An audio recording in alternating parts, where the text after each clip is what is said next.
Olha, o que aconteceu foi que... Oi, gente, como é que vocês estão? No vídeo de hoje a gente vai falar sobre Santa Morte, San Jesus Malverde e outros santos que muita gente diz que não é tão santo. Mas antes eu preciso dar um recado a vocês. Dia 8 agora, no domingo, eu vou estar dando uma oficina de criação de sigilos mágicos em Belo Horizonte.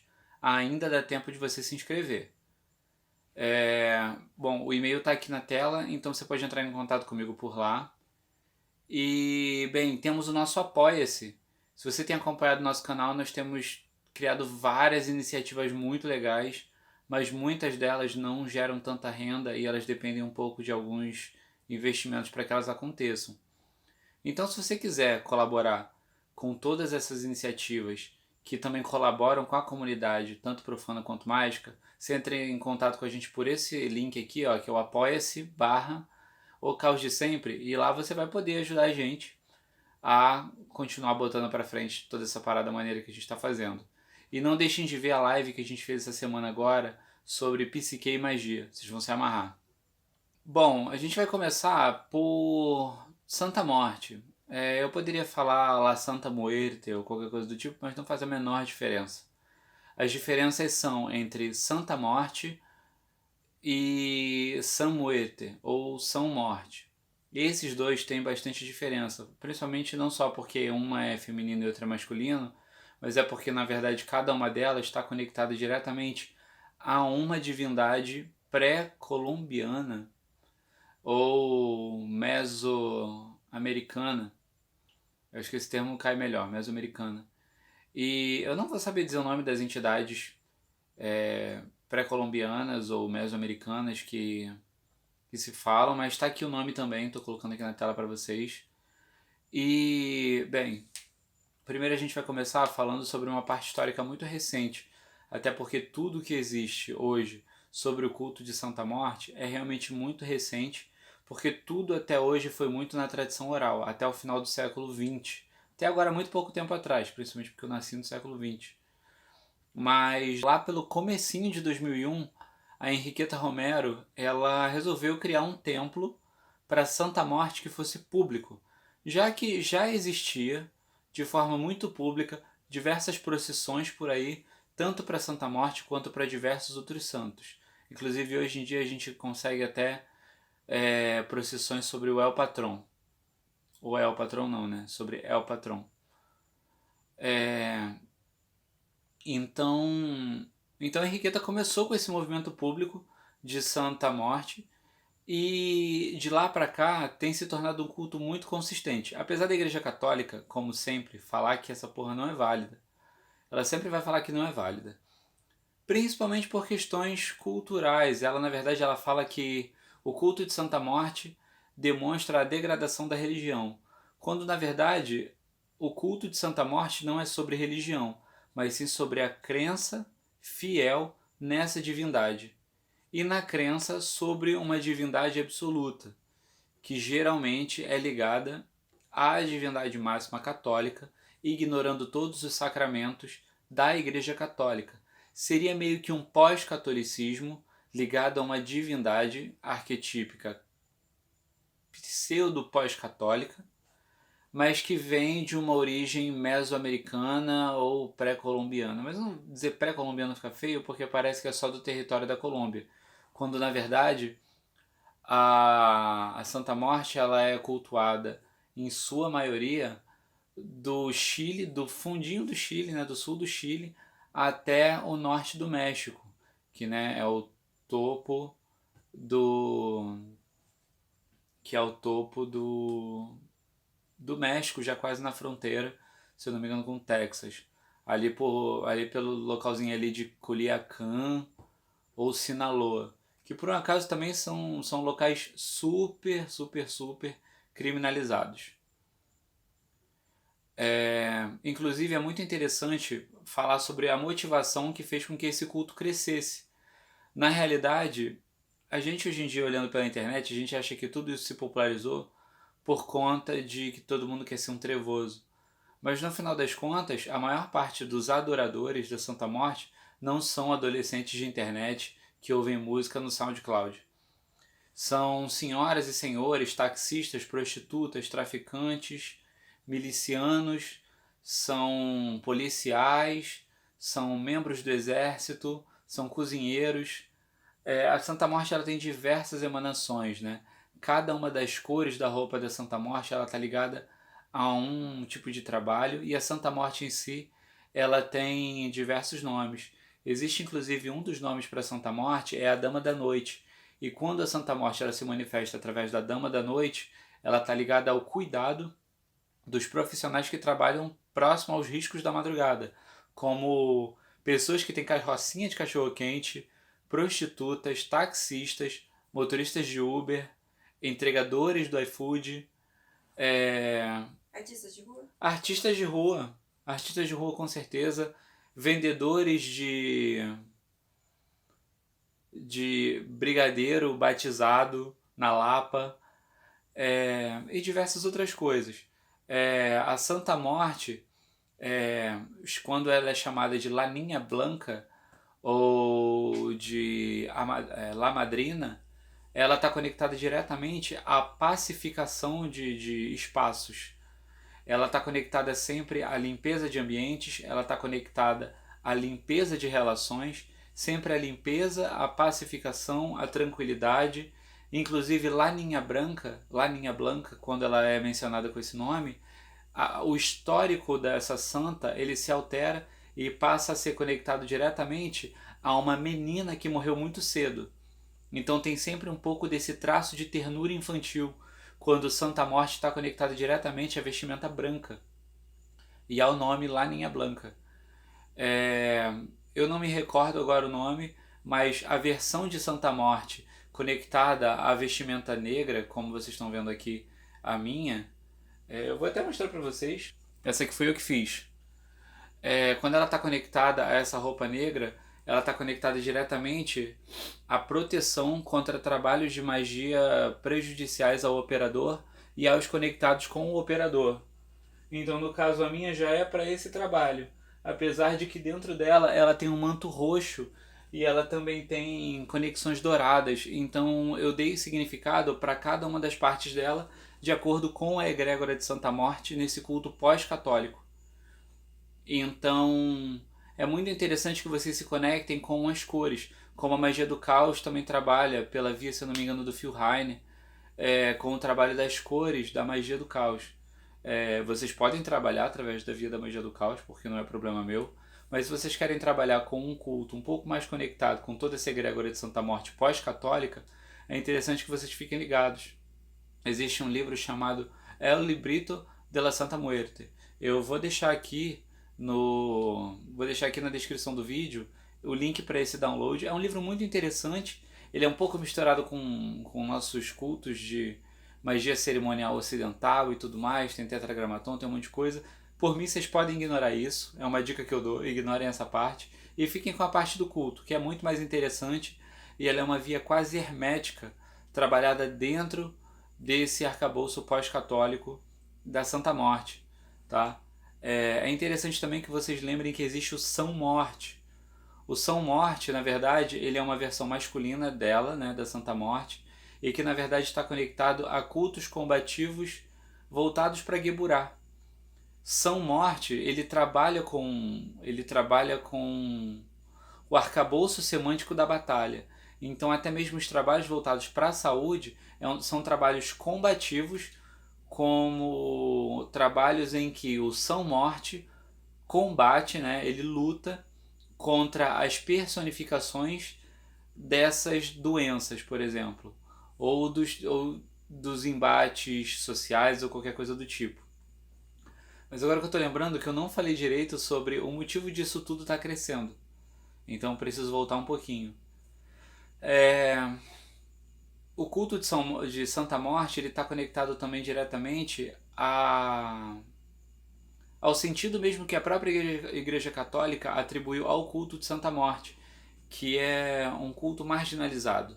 Assim como a Igreja Católica marginalizou o culto de Santa Morte, ainda que os povos mesoamericanos sempre tenham sido bons conviventes com a morte, é o católico que não sabe lidar direito e precisa sempre de alguém voltando à vida, a gente sempre vai ver pessoas que estão à margem da sociedade associadas à Santa Morte. E justamente o crescimento desse culto tem se dado justamente por conta do reconhecimento e da ocupação de seus espaços sociais dentro dessas interações, desse ecossistema maior de convívio, em que a gente vive num sistema capitalista, onde existe a divisão do pobre e do rico, e onde existe o marginal e onde existe o centrado, né? O central, né? O objeto central. O marginalizado em si é todo aquele que é posto, né, às bordas de tudo, empurrados do centro para fora pelo próprio capitalismo. Se você não está satisfeito também com esse papo, você pode sair do vídeo agora, que para mim tá ótimo. Então é muito interessante que à medida que a sociedade vai se reconhecendo como marginalizada e vai se identificando com o arquétipo dessa divindade, ela começa a se associar, porque justamente é uma divindade inclusive muito grata dentro de seu humor, apesar dela ser realmente muito ácida dentro de seu trabalho. A única coisa que Santa Morte pede é a fé, é de fato a fé. Claro que existe a água, existe o óleo, existe a bebida, existe o fumo, existem os psicotrópicos, existem os enteógenos, existem diversas outras coisas associadas à Santa Morte, mas ainda assim, sem a fé, colocar um copo de cachaça do lado da santa não vai funcionar de porra nenhuma. Então, tecnicamente, esse é o trabalho de Santa Morte. Existem algumas outras divisões, né? Já que Santa Morte ela é adorada, né? No México, na Bolívia, na Colômbia, no Paraguai, no Uruguai. A gente tem também uma versão colombiana, colombiana não, uma versão guatemalteca, que é de São Pascoalito, ou São Pascoalzinho, né? Porque Pascoalito ele é o diminutivo.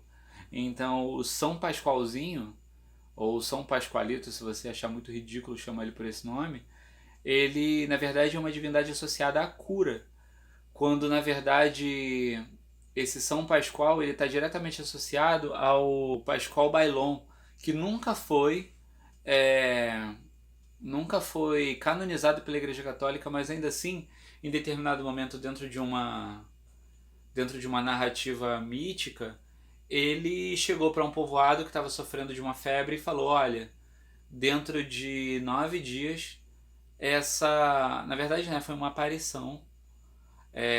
Tem muito a ver com a colonização hispânica, sabe, esse período.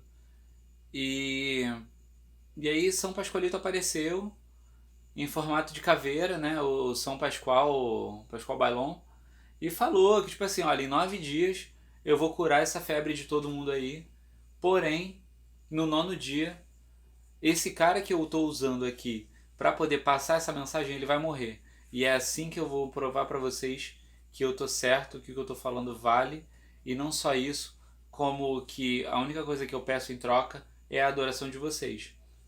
E no final das contas, o cara morreu no 9º dia e todo mundo ficou sem febre. Funcionou. Não existem narrativas históricas sobre isso, documentos históricos. Mas não é sobre documentos históricos que a gente está conversando aqui. A gente está conversando aqui principalmente sobre o arcabouço semântico e semiótico por trás disso tudo. Inclusive recomendo a vocês um livro chamado O Homem e Seus Símbolos, do Jung, que é muito bom, é uma linguagem super acessível, para que vocês tenham contato com esse tipo de trabalho através dos símbolos, que também ajuda muito, principalmente nesse trabalho pós-católico, onde praticamente pode tudo, mas na verdade não pode qualquer coisa. Assim como na verdade tudo, né? Aqui no Brasil e em outros locais também a gente trabalha muito também com Nossa Senhora da Boa Morte, que não tem exatamente uma conexão direta com Santa Morte, mas também tem trabalhos muito associados à marginalidade e aos perigos, né, e aos riscos de perda de vida. Agora a gente vai falar sobre Maximon. Maximon, na verdade, ele é realmente muito misturado, porque ninguém sabe direito de onde ele vem. Algumas pessoas dizem que Maximon ele é uma divindade que foi criada sinteticamente como se fosse um servidor por xamãs para a proteção de um vilarejo. E a partir do efeito real, as pessoas começaram a adorar a reprodução arquetípica desse Maximon criado por um xamã para proteger a vila desse povo de um ataque de certas bruxas aqui na América do Sul, na América Central ou América do Sul. Diz a lenda, na verdade, não exatamente a lenda, né, mas dizem os que cultuam Maximon, que Maximon ele representa a luz e representa também as trevas. Maximon, ele justamente por representar tanto a luz quanto as trevas, ele também é um cara associado ao trabalho de casais, apesar de dentro do seu arquétipo ele ser uma divindade muito mulherenga. Mas ainda assim ele é uma divindade que preza muito pela união dos opostos, tratando num culto onde o masculino ele é devidamente oposto ao feminino. Ele também é tratado muito como trickster, né? Como um Loki da vida ou como um Exu. Ele também é muito conectado como um psicopompo, né? Ele é o que vai guiando nos planos intermediários. Justamente porque ele é o cara que está conectado tanto à segurança do vilarejo no físico quanto à segurança do vilarejo no espiritual, conectando essas duas dimensões e fazendo um trabalho único. Maximon também está conectado a jogos de azar. Maximon também está conectado a transações bancárias, a vendas, a compra e ao glamour associado à capacidade de venda e à manipulação através da capacidade de compra. Então é muito interessante que vocês trabalhem, associem sempre dinheiro. Maximum é um bom objeto de trabalho, principalmente porque ele é muito próximo da nossa cultura de magistas, pseudo-caotes, porque dentro da história dele ele é um servidor. Ele realmente é um servidor. Ele teve um contrato escrito e foi criado um corpo físico para ele.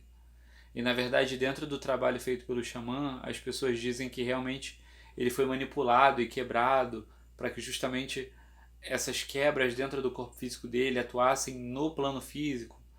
E lendo sobre a história dele, é muito interessante a gente trabalhar até mesmo com servidores feitos no plano físico. Inclusive, eu vou deixar uma dica para vocês que vocês façam seus objetos ritualísticos. Eu vou mostrar para vocês aqui esse cachimbo que eu fiz também. É sempre bom que vocês ponham todo o trabalho de vocês feito por vocês mesmos. Não é uma questão de ficar bonito ou feio, mas é uma questão de ter um pouco do sangue e o suor de vocês, sabe? Porque o trabalho da fé está justamente nisso, na sua dedicação no trabalho mágico. Por isso que eu fiz essa santa. Essa santa, na verdade, eu fiz comprando um molde de gesso para fazer uma santa comum, né? Seria o corpo de uma santa, de uma Virgem Maria. E aí eu peguei e pintei por cima. Vou pegar aqui de novo para vocês verem ela de perto. Ela tá aqui, ó. Fiz toda a pintura dela. Na verdade ela já está descascada, acabou sofrendo um acidente aqui esses dias. Mas, bom, ela vai ficar assim porque faz parte da história dela. Agora nós vamos falar de Jesus Malverde. Esse é interessante manter o nome porque não existe uma tradução para o nome dele. Essa de fato é a pronúncia do nome dele. O Malverde está conectado muito com a associação de trabalho dele como um narco-santo. E seu nome em tese é Jesus Juarez Mazo. E ele data ali por volta de 1800 e pouco. Na verdade, 1870, 1909, 1915. E na verdade ele era um bandoleiro. Não sei se vocês sabem o que é um bandoleiro, mas é como o cangaceiro mexicano, né? E ele trabalhou muito como um narcotraficante, né? Na época não tinha esse nome, mas o governo já combatia o tráfico de drogas na época, principalmente por uma questão muito política, ligada diretamente à liberdade do povo dentro de sua identidade que já fazia esse consumo. Então o combate à maconha, por exemplo, naquele período, era justamente um combate à cultura comum daquele povo.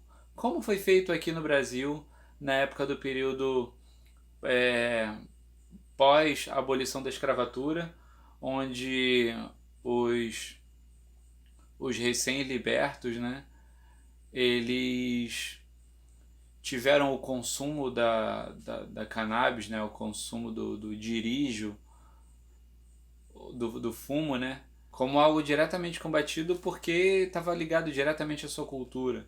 E após isso a gente consegue perceber que isso é diretamente ligado a um apagamento histórico, né, um apagamento cultural.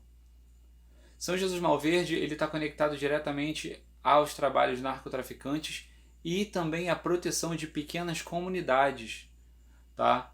Principalmente porque ele era um cara como patrão, né, como Pablo Escobar, que também revertia seus ganhos em proteção para o povo da sua cidade e de todas as cidades também que faziam o translado, né, dessas substâncias que ele já fazia o transporte e fazia a venda. Ele é justamente assim como São Sebastião, ele é ligado diretamente também ao tirar dos ricos e dar aos pobres, mas não exatamente roubar de quem não tem, de quem não deu motivo. Na verdade, ele tira das mãos daquele que antes dele tirou das mãos de quem já não tinha. Então é muito interessante o trabalho dele como magia política, para que você possa justamente atacar a partir dele políticos corruptos, ou seja lá qualquer outra força corrupta. Ele está ligado justamente ao cartel de Sinaloa, não exatamente como uma figura pública conectada ao cartel de Sinaloa, mas justamente ao povo de Sinaloa, justamente também pelo crescimento de Sinaloa. Sinaloa se construiu a partir do tráfico, sabe? Que na verdade não só recebeu o nome de tráfico porque era combatido pelo governo até então instituído a partir de um conceito completamente colonizador e que já combatia historicamente o povo e a sua cultura. Então não levo em consideração como um ato criminoso e justifico e atesto que é muito válido que esse narco-santo seja utilizado e perca até mesmo o nome de narco-santo, porque ele sim é um santo dentro de seu trabalho mágico, porque ele tem o seu valor, ele tem a sua narrativa, tem seus símbolos. Vocês podem usar moedas, vocês podem usar lenços vermelhos, vocês podem oferecer a própria maconha para ele, vocês podem oferecer dinheiro para ele, e sinceramente, Jesus Malverde, assim como Santa Morte, é um símbolo que apenas necessita da sua crença fiel e do acompanhamento de seus símbolos. Todo mundo em Sinaloa anda com um santinho dele. Eu aqui, por exemplo, tenho uma montagem no meu altar onde eu tenho Jesus Malverde e 2 trabucos atrás dele, justamente também simbolizando a proteção. Quando eu fazia o uso de maconha, eu utilizava muito ele, inclusive, para poder subir um morro e me proteger da polícia.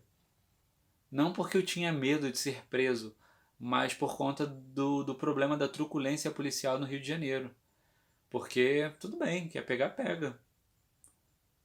Se dentro da lei não está correto, e a gente vive debaixo dessa lei estatal, então pegue. Mas a truculência não pode ser tolerada. Então também eu utilizava assim, e também já utilizei muito Jesus Malverde também como um guia dentro do meu trabalho com cannabis.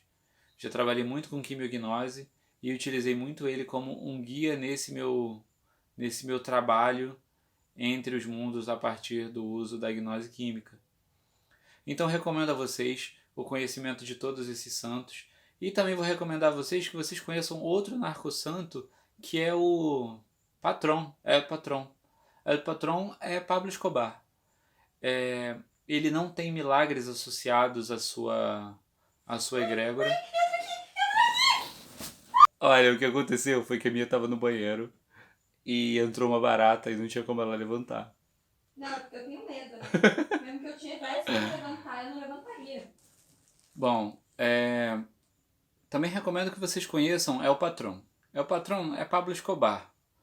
É uma linha de trabalho bem diferente, porque você acaba tendo que se associar a certas linhas de pensamento, onde talvez você tenha que flexibilizar aquilo que você acredita para dar certo.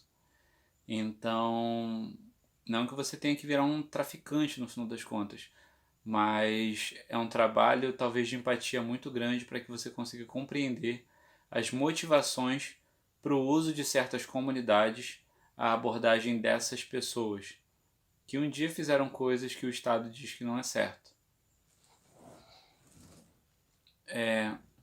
O que eu utilizo sempre como música para acompanhar esses trabalhos são os corridos. Os corridos são como os funks proibidões que a gente tem aqui no Rio de Janeiro, só que músicas mariachi ligadas diretamente a essas divindades. Vocês conseguem encontrar muitos corridos por aí, tá? E tem até um documentário na Netflix chamado Narcocorridos, ou Narcocultura, não me recordo agora. Mas ele é muito bom e ele fala justamente sobre os cartéis e sobre como essas músicas acompanham esses trabalhos e também servem de alimento para essas comunidades. Bem, gente, é isso que eu tinha para dizer. Na verdade, eu queria apresentar para vocês um pouco de cada uma dessas divindades que eu tomei conhecimento e das quais algumas já trabalhei. Com Santa Morte e com Jesus Malverde são trabalhos bem contínuos, assim. É isso, muito obrigado pela presença de todos. Vocês aguentaram muito tempo por esse vídeo, então fiquem com Deus e cuidado com ele.